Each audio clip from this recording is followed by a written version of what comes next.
ذلك بخلاف مثلا عيسى عليه السلام. بعض الناس يعني يذكر الخلاف في عيسى، هل يقال فيه صحابي؟ لأن عيسى عليه السلام التقى بالنبي صلى الله عليه وسلم في ليلة المعراج، وعيسى عليه السلام حي لم يمت، رفعه الله عز وجل بروحه وجسده في السماء، قال بل رفعه الله إليه، وسينزل في آخر الزمان يكسر الصليب ويقتل الخنزير ووضع الجزية ولا يقبل إلا الإسلام، ويكون نزوله من إشراط الساعة ويقتل الدجال في آخر، وهو مرفوع والتقى بالنبي صلى الله عليه وسلم وحدثهم.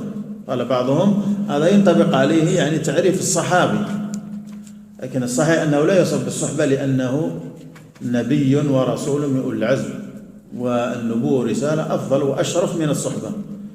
لكن ما دون الرسل من الملائكة والجن وما إلى ذلك، ولا الصحابة لا شك أنهم أفضل منهم. فمن اجتمع